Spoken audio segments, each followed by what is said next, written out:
Hello medicos, welcome back to my YouTube channel. So today we will discuss an important topic in from obstetrics, that is ectopic pregnancy.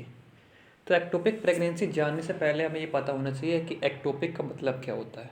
तो ectopic का मतलब होता है इन a wrong place, मतलब जो चीज़ जहाँ होनी थी वो वहाँ नहीं हो पा रही है, तो इसी को कहते हैं एक्टोपिक प्रेगनेंसी। तो एक्टोपिक प्रेगनेंसी को डिफाइन करा जाता है जब फर्टिलाइज्ड ओवम होता है वो इम्प्लांट हो जाए यूट्राइन कैविटी के बाहर कहीं।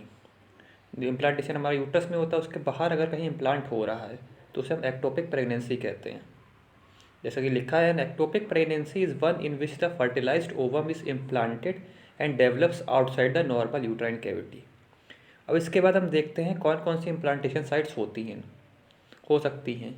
इस पर दो कैटेगरी में डिवाइड करा गया, एक होता है एक्स्ट्रा यूट्राइन, दूसरा होता है यूट्राइन। एक्स्ट्रा यूट्राइन में भी तीन पॉसिबिलिटीज़ हो सकती हैं, फेलोपियन ट्यूब में, ओवेरियन ओवरी में, या फिर एब्डोमिनल में। फेलोपियन ट्यूब में जो सबसे ज़्यादा हो देखने को मिलता है वो एम्पुला में देखने को मिलता है, इसके बाद इस्थमस, फिर इनफंडिबुलर, फिर इंटरस्टिशियल स्पेस में। फिर इस एब्डोमिनल को भी दो में, इंटा पेरिटोनियल रीजन में या फिर एक्स्ट्रा पेरिटोनियल रीजन में। यूट्रस में भी तीन, सर्वाइकल रीजन में हो सकती है, एंगुलर में हो सकती है, फिर कॉर्नियल कॉर्नियल जो इंटरस्टिशियल स्पेस होता है उसमें हो सकती है। इसके बाद हम देखते हैं रिस्क फैक्टर्स क्या क्या हैं एक्टोपिक प्रेगनेंसी के लिए। अगर प्रेवियस एक्टोपिक प्रेगनेंसी, पहले अगर कोई केस रहा हो एक्टोपिक प्रेगनेंसी का तो उसके कारण भी आगे एक्टोपिक प्रेगनेंसी के चांस रहते हैं।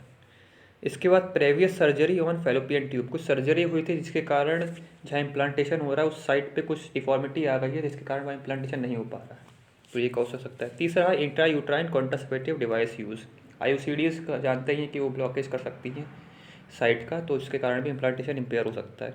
Infections, PID, pelvic inflammatory disease, STD से भी हो सकता है।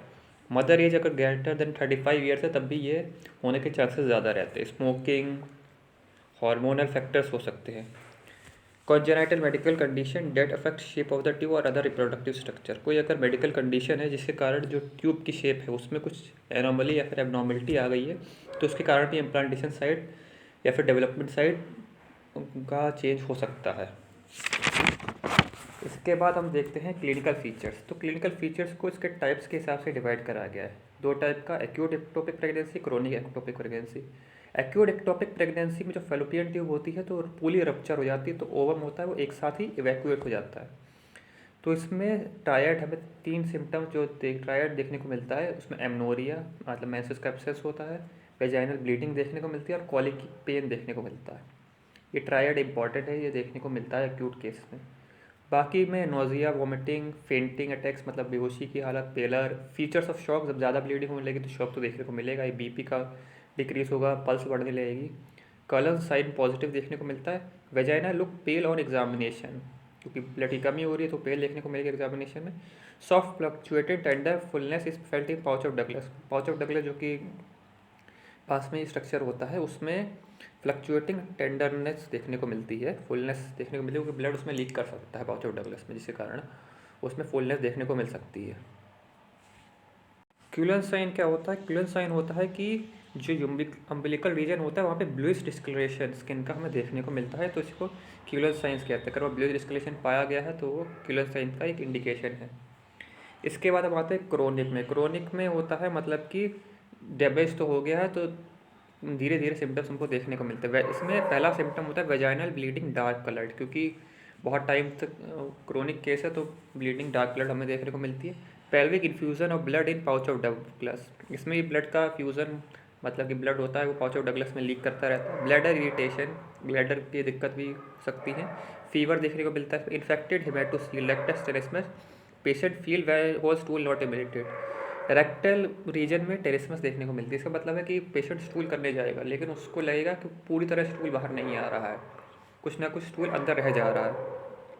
बाइमैनुअल एग्जामिनेशन इज पेनफुल, जो 2 फिंगर टेस्ट होता है बाइमैनुअल एग्जामिनेशन करते हैं वो बहुत पेनफुल होती है इस केस में। Ill defined boggy and extremely tender mass is felt through posterior lateral fornix extending to pouch of Douglas. इसमें बॉगी मतलब कि सैक जैसा मोटा एक एक्सट्रीमली टेंडर मतलब प्रेसिबल मास देखने को मिलता है।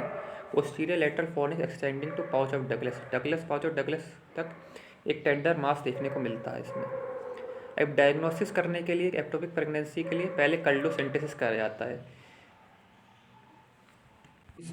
इसमें जो एक्टोपिक प्रेगनेंसी का जो फ्लूइड होता है वो कभी कभार कलर सैक में लीक हो जाता है, तो उसको टेस्ट करा जाता है कलर सिंथेसिस के द्वारा।